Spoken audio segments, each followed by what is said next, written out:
Olá pessoal, dando prosseguimento à nossa aula passada de visualização de dados multivariados, então vamos ver outras técnicas baseadas em pontos, né?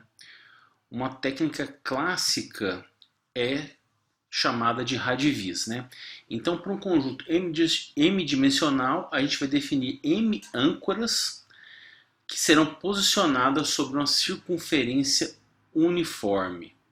Ou seja, então, considerando então uma circunferência centrada na origem de raio um ponto na a posição V de uma instância X nesse sistema será dada da seguinte forma.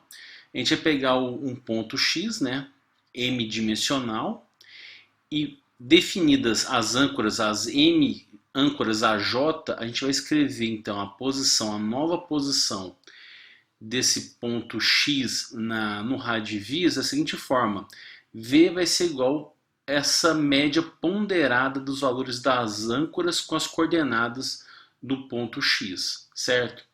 Aqui no fundo, para quem lembra de SciVis, é a mesma coisa de eu estar escrevendo o ponto X nas coordenadas baricêntricas em relação ao polígono, entre aspas, né, que tem as âncoras AJ. É isso que a gente está fazendo. É claro, né, que a ordenação diferente das âncoras leva um resultado diferente, porque cada âncora vai ser uma variável ou um atributo do meu dado, certo? E a interação pode ajudar o usuário, ou seja, a gente pode fazer uma ordenação manual dessas âncoras de forma a espalhar melhor os dados, certo? Aqui está um exemplo de um dado de automóveis que você tem 7 parâmetros, 7 features, 7 características, desde o número de cilindro, a quantos cavalos ele tem, o consumo dele, peso, etc. Então repara, para cada instância, para cada ponto desse que está nesse espaço de dimensão 7, você vai mapear ele no interior desse círculo unitário, onde cada âncora é um desses atributos, certo? O mapeamento é feito como eu falei, é como se você estivesse escrevendo cada ponto desse nas coordenadas baricêntricas em relação às coordenadas das âncoras que são dadas sobre a circunferência, certo? Olha que interessante, se a gente começa a fazer uma reordenação dessas dimensões de forma manual, o meu dado que estava antes concentrado, que me impede de fazer qualquer análise aqui, começa a ser distribuído. Note um detalhe que eu estou fazendo o seguinte: a coloração desses pontos é dada através do preço do automóvel. Então, nessa última ordenação de âncoras que vocês estão vendo aqui, a gente consegue perceber um padrão interessante. Que carros mais baratos têm um consumo menor de combustível e o valor dos carros vão aumentando quando eu chego perto da quantidade de cavalos que ele tem, ou seja, carros mais potentes, né? Que faz sentido, né? Outra técnica também são as técnicas baseadas em linhas, que tem muito a ver com um gráfico que a gente está acostumado a plotar, né? Gráfico de uma função de uma variável só, né? Então aqui nesse caso a gente vai usar linhas, as características dos dados. A vantagem é que as características dos dados podem ser percebidas por meio de cruzamentos, curvaturas, etc. Ou seja, cada linha vai me dar um padrão que eu pretendo ser fácil de ser observado, né? Então, por exemplo, aqui no caso, um gráfico representa no eixo vertical a faixa de valores das instâncias e o horizontal alguma ordenação dessas instâncias. Aqui no caso que a gente fez, então, a gente pegou o dado da Iris e aqui, em vez de eu visualizar cada instância, como a gente viu lá no caso anterior do Radivis, cada ponto era uma instância, no caso eu estou visualizando cada uma das dimensões do dado através de uma curva poligonal. Então, por exemplo, aqui ó, em vermelho é o comprimento da sépala, desculpa, é a largura da sépala, em azul é o comprimento dela. Então, ou seja, cada gráfico me mostra uma das dimensões do meu dataset, certo? Então, se eu quero ver uma instância 82, eu tenho que vir aqui e analisar cada um dos valores da minha instância, certo? O problema é o seguinte, né? Quando a gente tem poucas dimensões, é fácil de visualizar, a gente consegue ver uma tendência, um outlier aqui de modo fácil.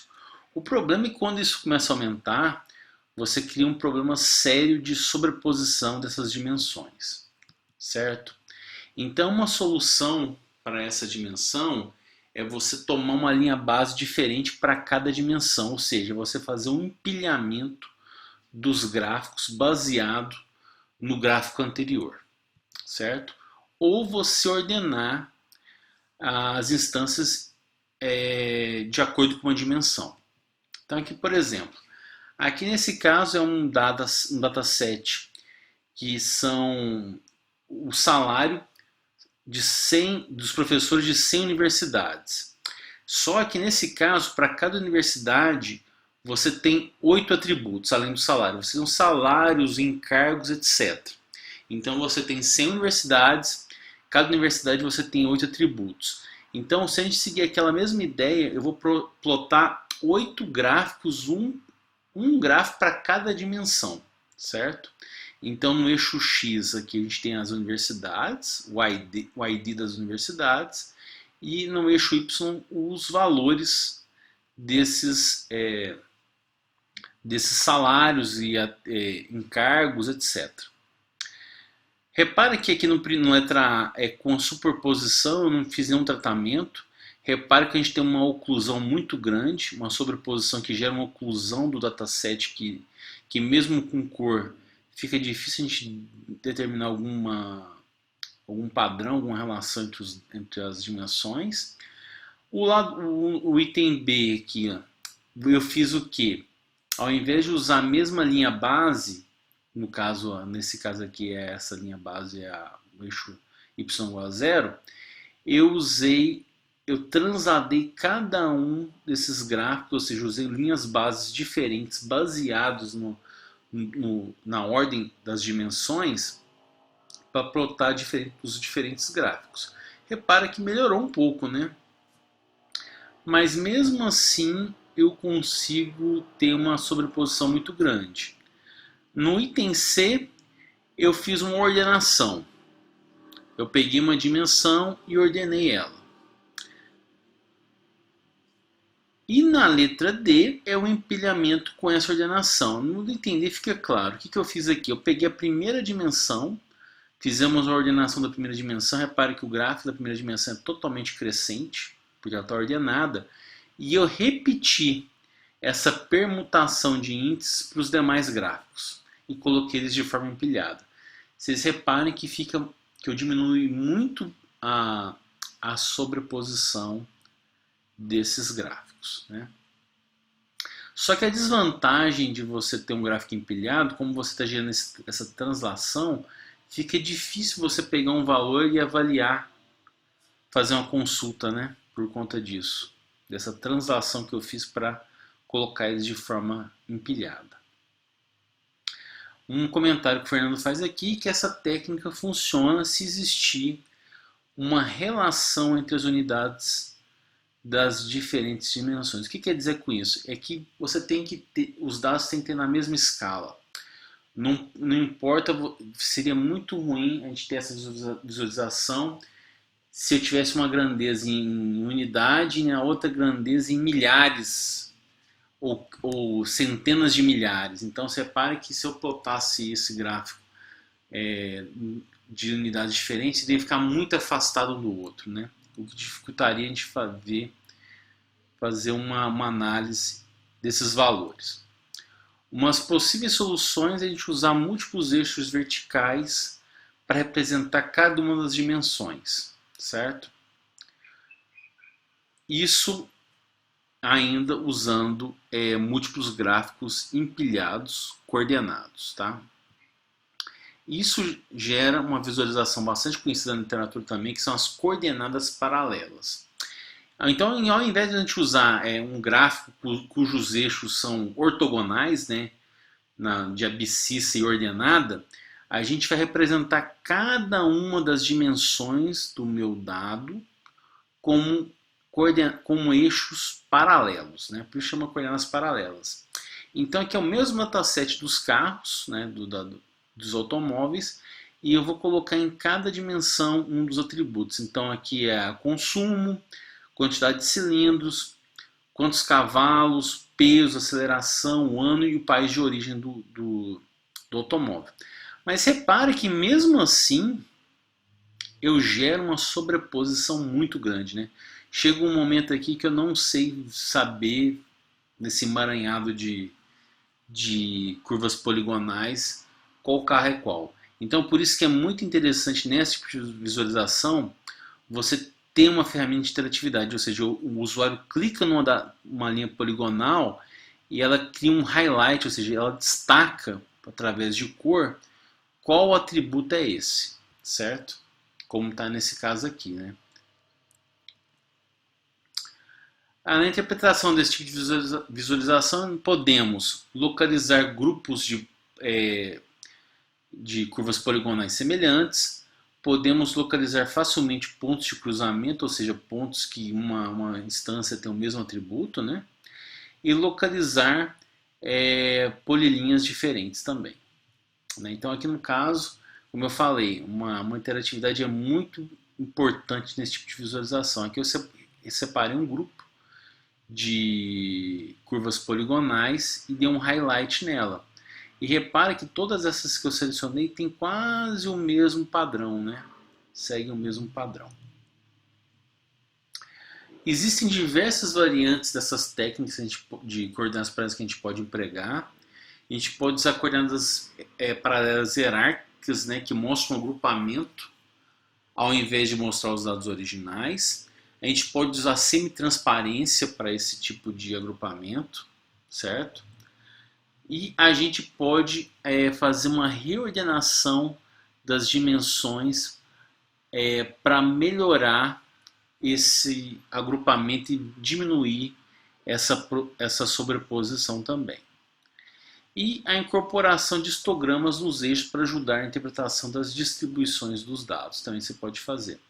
E além disso, você pode usar, ao invés de curvas poligonais, usar curvas mais suaves nas interseções para melhorar a continuidade entre os eixos também. Então aqui estão alguns exemplos, né, de transparência. Repara que aqui o que eu fiz aqui? Ele usou uma transparência em cada agrupamento das polilinhas, né? E ele deu um destaque no valor médio desse agrupamento, certo? Esse lado direito aqui, além de eu agrupar por cores, repare que eu fiz as curvas, como eu falei, em vez de usar uma linear por partes, eu usei um gráfico suave, um polinomial por partes, né? Repara que isso me atrai mais as linhas, é como aquela ideia que eu falei para vocês, é como se a gente estivesse colocando, amarrando um enforca-gato aqui para aproximar as linhas semelhantes uma das outras, né? Repara que diminui bastante a sobreposição visual. Esses dois exemplos aqui, uma reordenação também nas dimensões também pode diminuir essa sobreposição que a gente tem nessa dimensão que eu estou mostrando com o mouse aqui, certo? Outra técnica também são as curvas de Andrews, também é muito baseada nas coordenadas paralelas, só que ao invés dele usar curvas poligonais, ele usa curvas suaves, né? E a ideia dele é meio que inspirada na série de Fourier, né? Então eu tenho uma instância aqui n-dimensional, instância D, e cada valor de cada dimensão é como se fosse um dos coeficientes da série de Fourier, certo? E com isso você tem esse resultado. Eu considero esse resultado um pouco forçação porque eu não consigo ver uma melhoria tão grande em relação às coordenadas paralelas, para ser sincero, né? Então, mas existe esse tipo de visualização. Outra técnica que eu particularmente gosto bastante é as técnicas baseadas em eixos radiais, né? Que ao invés de a gente usar um eixo paralelo para cada dimensão, a gente usa um eixo radial. Então aqui, por exemplo, cada um desses eixos radiais representa uma dimensão. E aqui se a gente está vendo duas instâncias que fica claro nesse caso, né, que quanto menos, o menor número de instâncias que a gente tem, menor vai ser a sobreposição.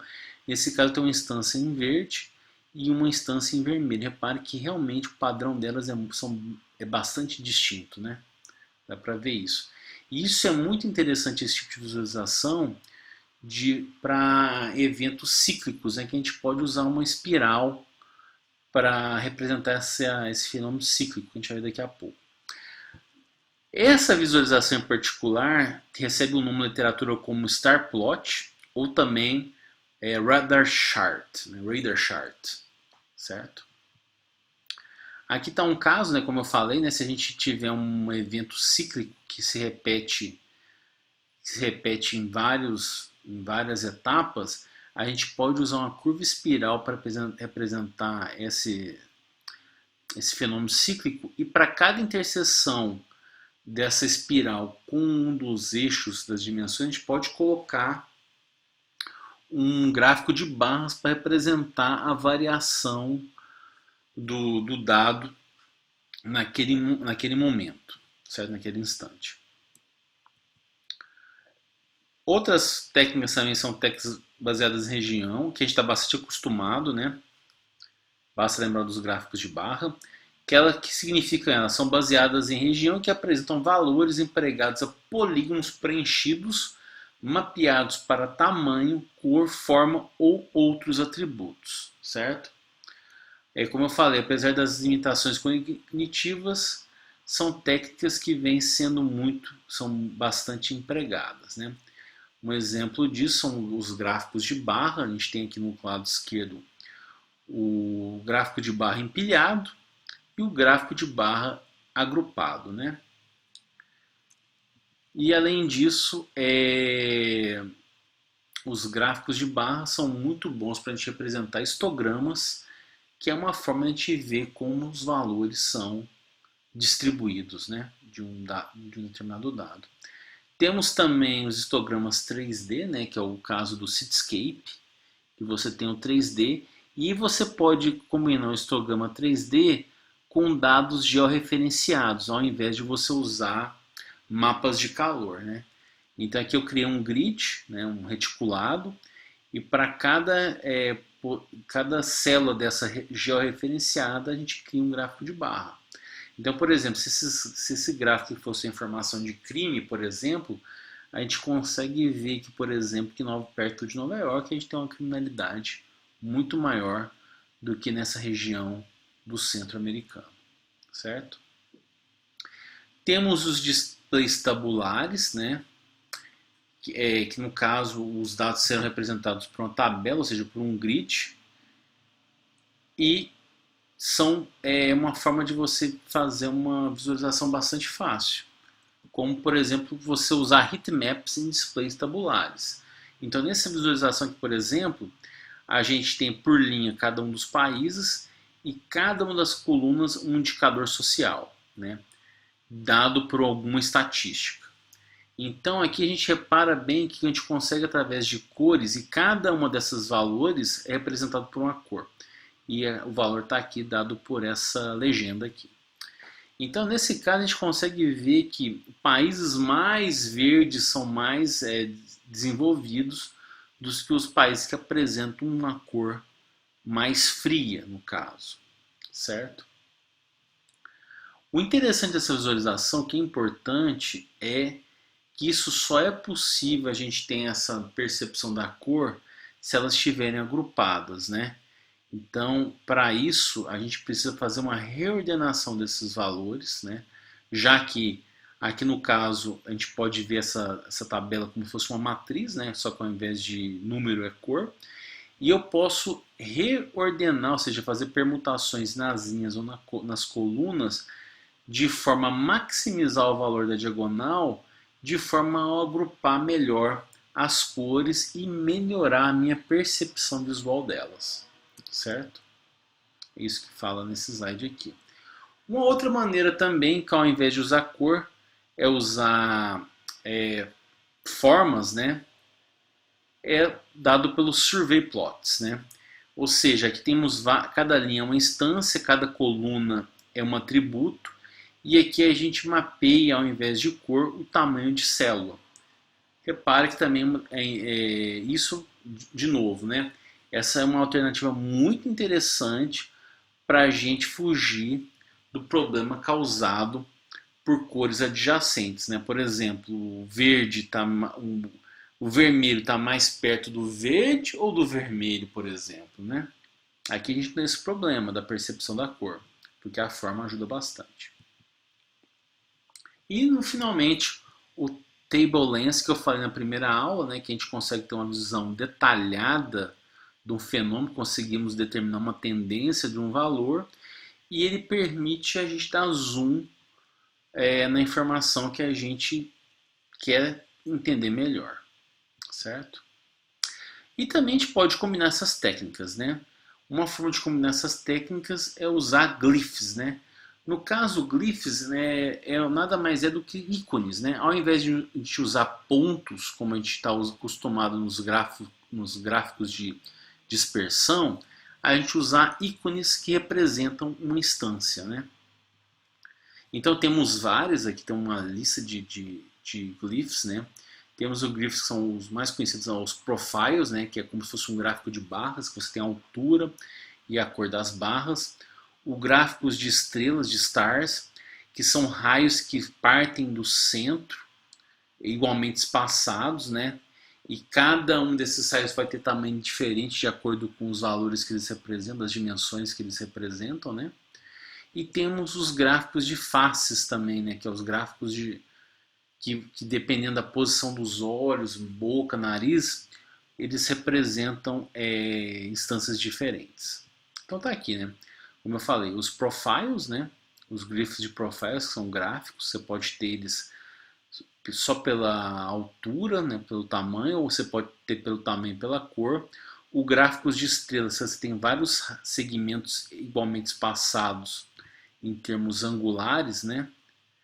Emanando do centro, e o comprimento de cada um desses sais vai ser dado de acordo com o valor da dimensão associada. E temos os gráficos de face também, né? Que dependendo da posição da boca, do nariz, do olho, também representam instâncias diferentes. Repare, né, que uma das características tanto do gráfico de estrela como de face é a simetria, né? Porque se você tem um gráfico, um desses glyphs, né, que é assimétrico, então a assimetria dá para a gente, para o usuário, uma facilidade para determinar uma instância que pode ser uma anomalia, ou seja, um outlier dessa visualização. Existem várias maneiras de a gente posicionar o layout, ou seja, o posicionamento desses glyphs, né?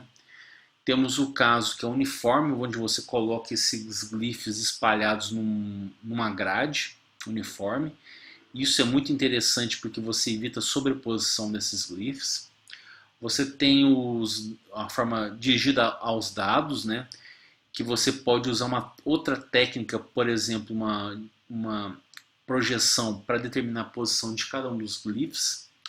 E você pode ter os dirigidos à estrutura, ou seja, você pode usar uma estrutura hierárquica ou cíclica para posicionar esses glyphs. Então aqui está um exemplo dos posicionamento uniforme, né? Como eu falei, você tem uma matriz ou uma grade uniforme e você coloca em cada uma das células um glyph, com isso você evita a sobreposição. Mas repare que um lado negativo desse formato é que você perde a noção de cluster, né? De clusterização. Os dirigidos a dados, né, que você pode usar uma projeção, no caso aqui hoje a gente usa o PCA, para posicionar cada uma dos glyphs, né? Então aqui nesse caso você tem um problema de sobreposição, mas ao contrário eu consigo determinar outliers